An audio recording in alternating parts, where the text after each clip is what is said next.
Good morning student. चलिए देखते हैं कहाँ से पढ़ना है हमें आज।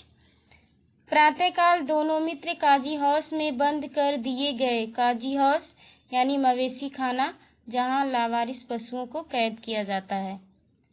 दोनों मित्रों को जीवन में पहली बार ऐसा साबिका का अर्थ होता है जान पहचान पड़ा कि सारा दिन बीत गया और खोने को यानी खाने को एक तिनका भी न मिला। लेखक कहता है कि इन दोनों बैलों के जीवन में पहली बार ऐसा हुआ था कि उन्हें खाने के लिए एक तिनका भी नहीं मिला, अर्थात ऐसे लोगों के साथ उनका पाला पड़ा था कि उन्हें खाने के लिए एक भी तिनका नहीं मिला। समझ ही में न आता था यह कैसा स्वामी है, इससे तो गया फिर भी अच्छा था। बैल सोच रहे थे कि समझ में नहीं आ रहा है कि यह कैसा स्वामी है, इससे अच्छा तो गया ही था।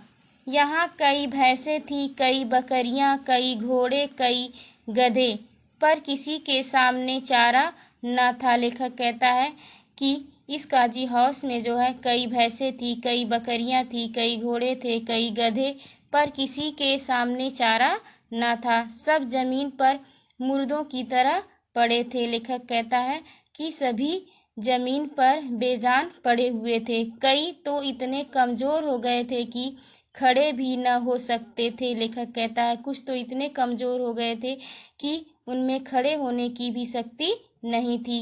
सारा दिन दोनों मित्र फाटक की ओर टकटकी लगाए ताकते रहे। ताकना यानी देखना, टकटकी लगाना यानी बिना पलक झपकाए हुए देखना, पर कोई चारा लेकर आता न दिखाई दिया। लेखक कहता है कि दोनों बैल जो है फाटक की तरफ टकटकी लगाए हुए देख रहे थे, पर कोई उन्हें चारा लेकर आता दिखाई न दिया।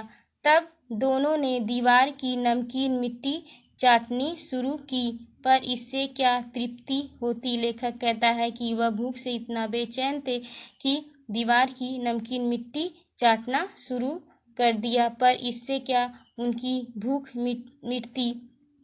रात को भी जब कुछ भोजन न मिला तो हीरा के दिल में विद्रोह की ज्वाला दहक उठी।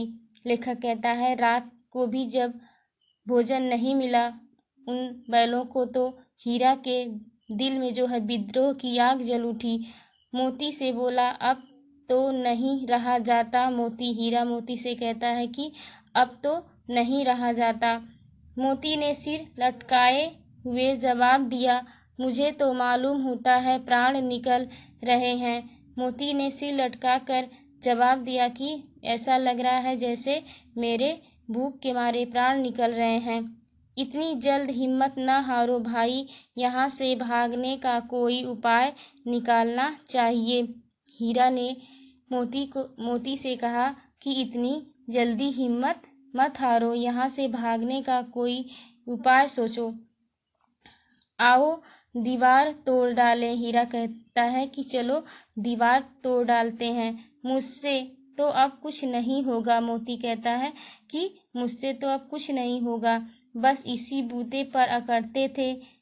हीरा कहता है कि बस इसी बूते पर अकड़ रहे थे, सारी अकड़ निकल गई।